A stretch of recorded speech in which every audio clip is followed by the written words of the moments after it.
African is coming to you live from the studios of River State Television, Channel 22 here in Port Harcourt. When we come on like this every Monday morning at this time, 11, we'll try to get into the things that happened in the immediate past week. And I know that last week was not so pleasant for the Nigerian workers because of the economic situation in the country necessitated by the removal of the fuel subsidy from the day that the present administration took over the reins of leadership on the 29th of May. So we understand all that. So we'll just do a bit to see that and some other stories that might be of interest to you. So this is a good time to know that we are here doing it running from now till 11:30. So this is saying thank you so much for remembering to tune in for this program. I'm Otuna here as winner. So quickly we'll get in right now because before you know it, our time is up. So we'll start off with the first story. Yes, one of the countries around us, one of the neighboring countries, just had it hot last week. That was also in the news. So we'll be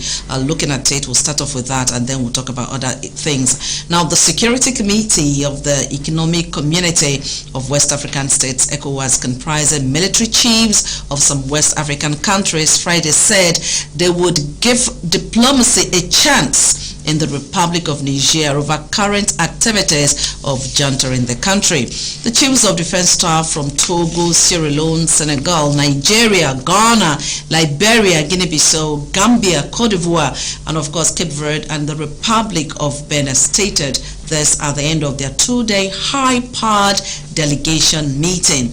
Now, the meeting was started Wednesday and chaired by the president of ECOWAS military chiefs at defense headquarters in Abuja. General Christopher Musa was shunned by the soldiers from Mali, Niger, Guinea, and Burkina Faso. He went ahead to read the communique from the meeting to journalists. General Musa said that they had resolved to intensify diplomatic efforts to engage with all relevant stakeholders and ensure dialogue and negotiation at the forefront of the approach in resolving the crisis in the Republic of Niger. Musa said, I quote, "It has been an honor to preside over this extraordinary meeting on the situation of the recent coup in the Niger Republic as the president of this honorable committee of the CDs of ECOWAS states. I would like to extend my heartfelt gratitude to each one of you for your insightful contributions, thoughtful deliberations, and unwavering commitment to the cause of peace and stability in our region. Throughout our discussions, we have collectively recognized the gravity of the situation and the urgent need for a well-coordinated response. The deliberations have been marked by a spirit of unity, cooperation, and determination to address the challenges at hand," unquote. Now, he went ahead to say that they have examined the immediate implications of the coup on the Niger Republic and its potential ripple effects across the ECOWAS region. They have also deliberated on the broader implications for democracy, peace, stability in West Africa. He went ahead to say that it's pleased to know that discussions have yielded valuable insights and actionable recommendations and have acknowledged the need for a comprehensive approach that encompasses political, security, and diplomatic dimensions. It is imperative that we translate our deliberations into concrete actions that can effectively address the crisis and prevent a recurrence in the future. We must emphasize the importance of upholding democratic principles and the rule of law. The coup in Niger Republic represents a blatant disregard for these fundamental principles that underpin our regional integration and stability. We must unequivocally condemn such actions and demonstrate our unwavering commitment to democracy. Secondly, we must strengthen our regional security architecture and enhance a collective response to security challenges. The coup in the Niger Republic has highlighted the fragility of our region and the need for a robust and proactive security framework. We must enhance intelligence sharing, joint training exercises, and capacity building initiatives among our defense and security forces to effectively combat threats to our collective security and enhance interoperability. Now, he went on to say that as a bloc, ECOWAS bloc, we must intensify diplomatic efforts to engage with all relevant stakeholders. Dialogue and negotiation should be at the forefront of our approach in resolving the crisis in the Republic of Niger. Then he said again that the transitional authorities, civil society organizations, and other key actors to foster an inclusive and peaceful transition process. Now, this is quite important because this is our region. Niger, we are all in the same region, ECOWAS region. So we must ensure that this war doesn't happen. He went ahead to say the Commissioner for Political Affairs, Peace and Security, ECOWAS Ambassador Abdel Fattah Musa, said the authority of the heads of states of ECOWAS was committed to eradication of all forms of unconstitutional takeover of power in the sub-region. He said there had been about 8 to 9 successful and unsuccessful coups in West Africa in the last 3 years, adding that all memberships of ECOWAS were led by democratically elected presidents before 3 years ago. He said the threat of military takeover in West Africa had become pronounced in recent times, saying that efforts must be made to address the situation in the region must not become the laughingstock of Africa and the world. He said the meeting of the defense chiefs was guided by the protocol relating to the mechanism for conflict prevention, management, resolution, peacekeeping, and security, and was adopted in 1999, signed up to by all member states in 2001. Respected chiefs of defense staff of our region, this is a clarion call to you.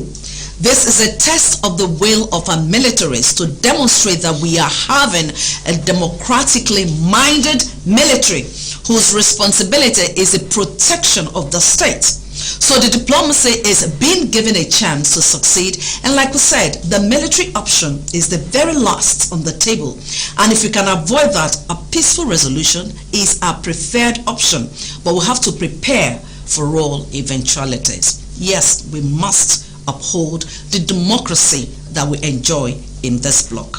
ECOWAS, we love democracy. We must do everything to uphold it. Okay, so in the same vein, we'll talk about, and now let's just see a bit. Let's just see a bit of that picture, and then we'll come back. We're still talking about Niger and the military intervention there. So just stay there, take a look at this.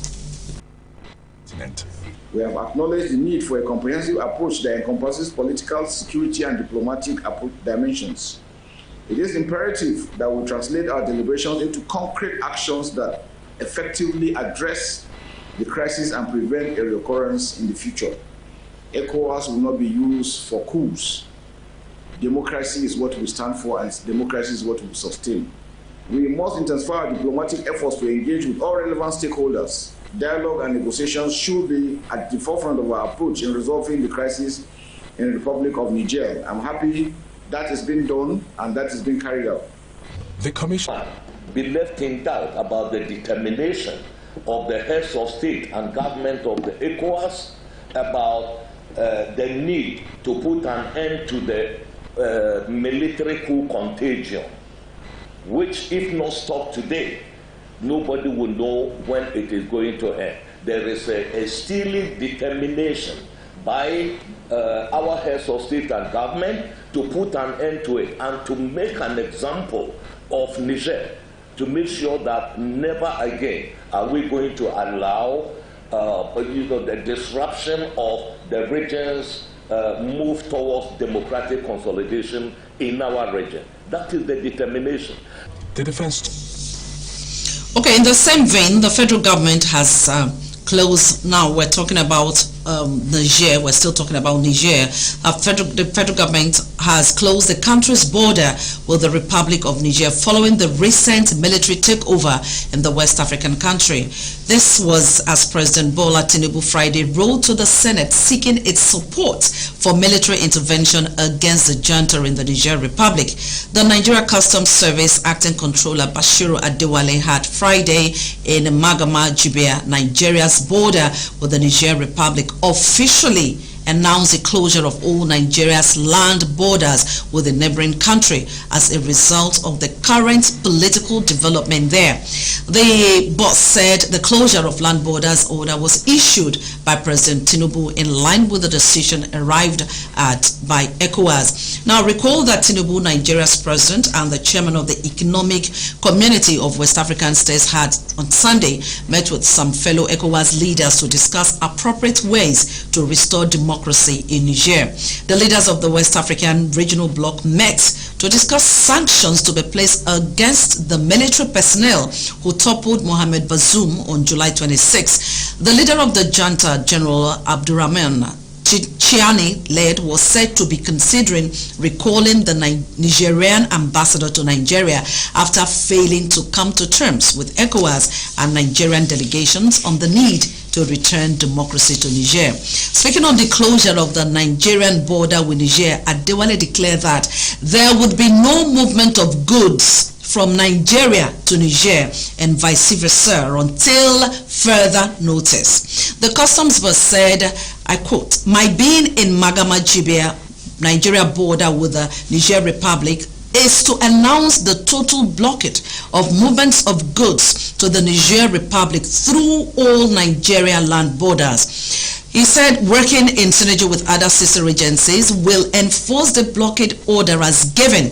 by President Bola Tinubu, who is also the current chairman of ECOWAS. The ECOWAS leaders collectively took the decision against the Niger Republic to kick against the military push in the Niger Republic. Adewale also met some of the stakeholders at the Magama-Jibia and pleaded for their understanding and cooperation with the NCS to see to the full implementation of the blockade order. Meanwhile, President Tinubu, in his letter to the Senate, sought the backing of the legislature on the cutting off of electricity to the country. Now that was done. The president's letter read, following the unfortunate political situation in Niger Republic culminating in the overthrow of its president, ECOWAS under my leadership condemned the coup in its entirety and resolved to seek the return of the democratically elected government in a bid to restore peace.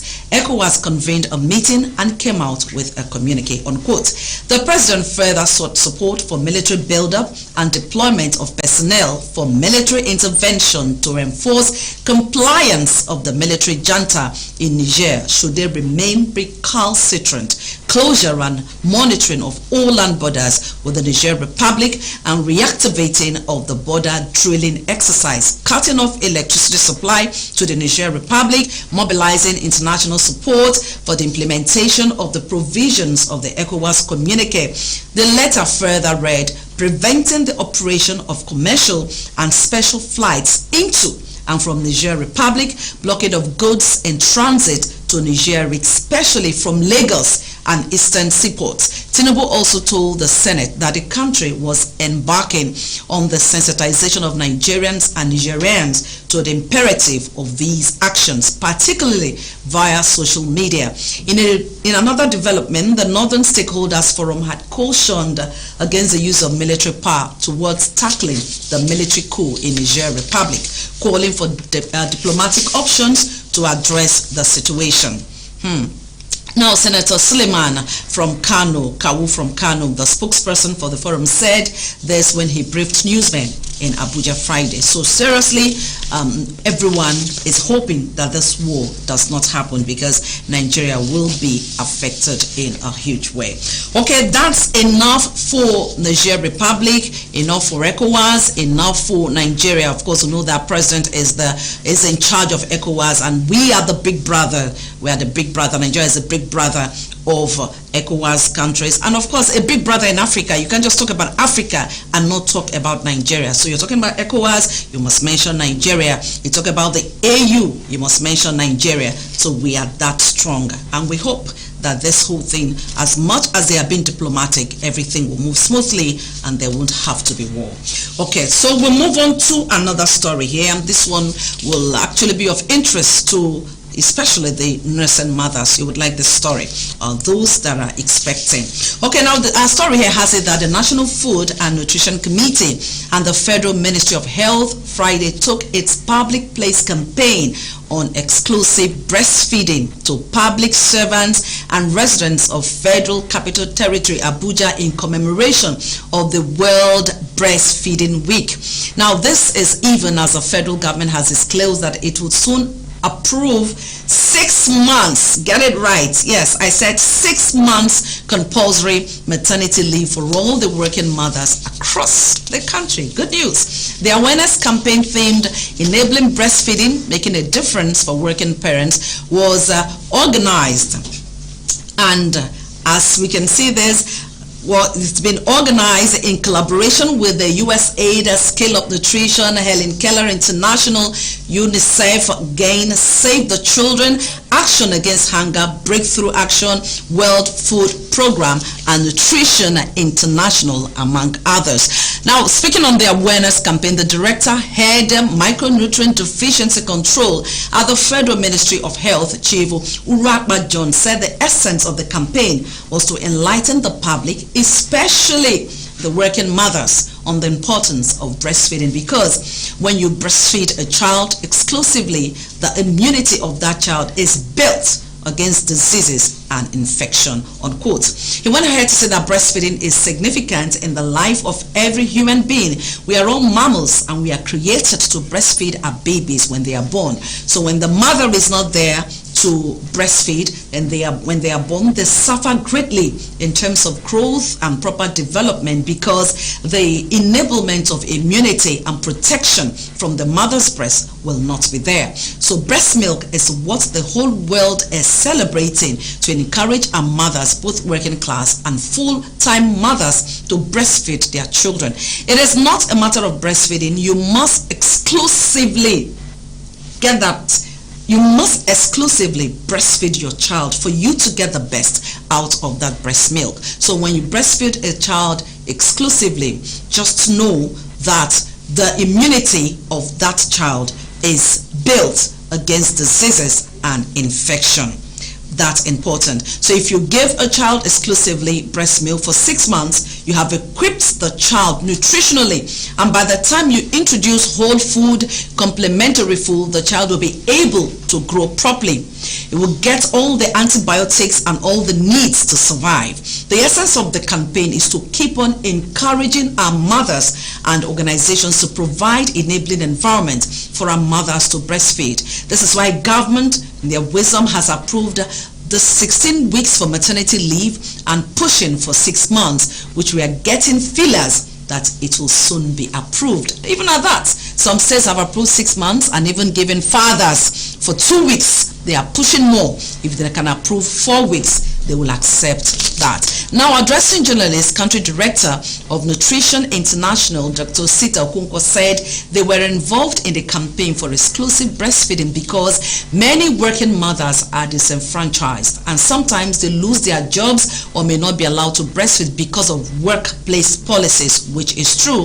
And for this reason, he said they embarked on creating awareness for government and private organizations to make it possible for pregnant women, when they return from work or return to work, have access to their children and be able to breastfeed effectively. That is why they were there for the sensitization and education by other ministries, and should create workplace policies that will make it friendly for women to breastfeed adequately, significantly, and specifically.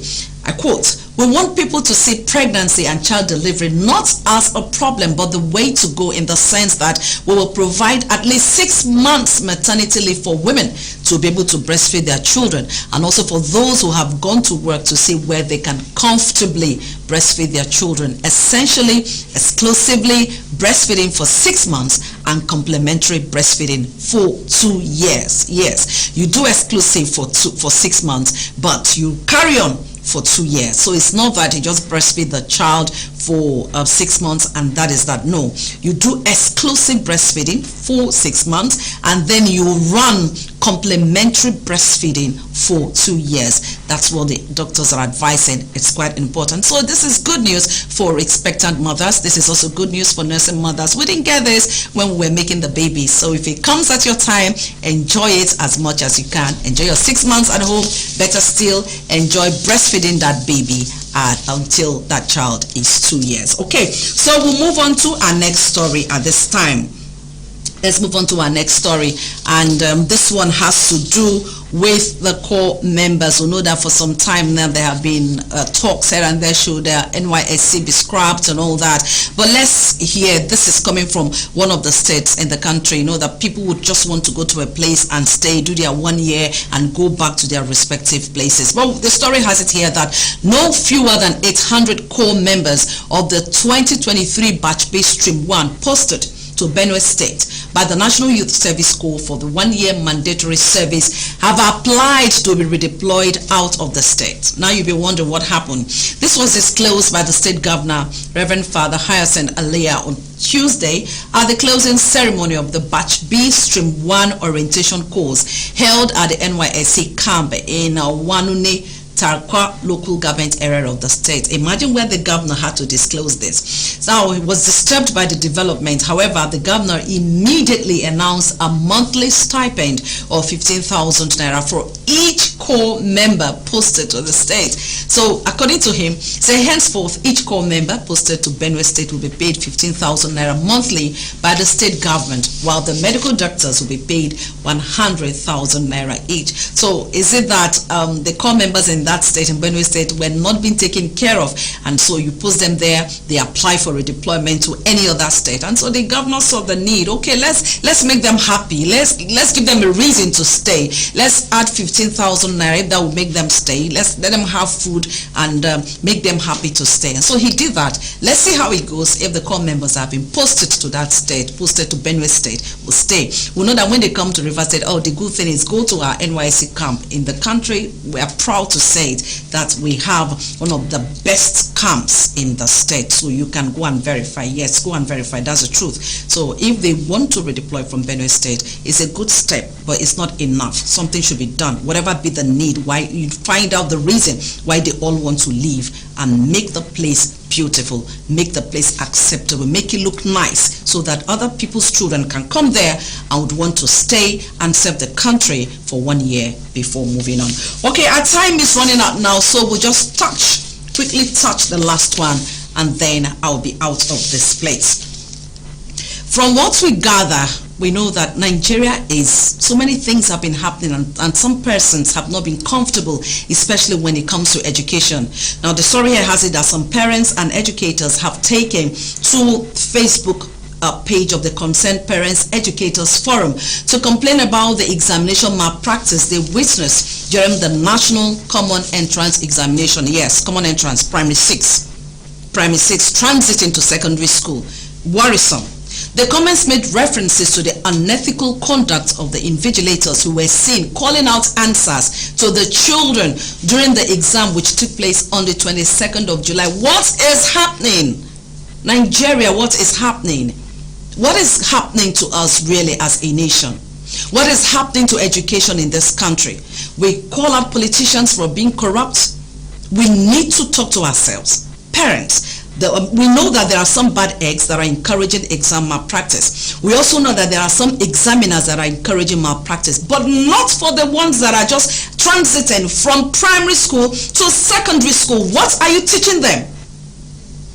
They are yet to understand life. They are yet to know anything, and you're encouraging them to start engaging in exam malpractice. So how can you handle it? When they get into secondary school, they have to do their basic in junior secondary and then move on to senior secondary. How do you handle it when it gets to that point? They get to the university and they'll be asking you for money to pay their lecturers. At that point, you'll be complaining. This is when it should be handled. So I like the fact that some parents had to call out and make this known that they saw some examiners, some invigilators that were compromised.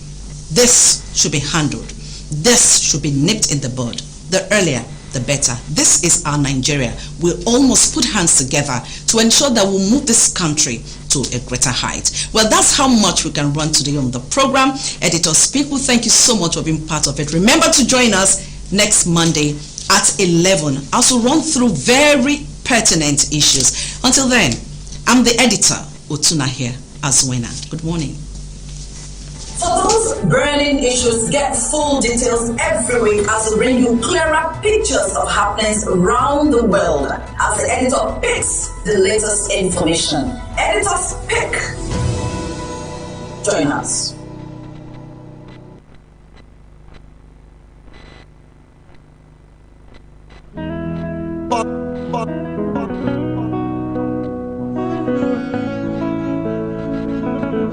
Killer.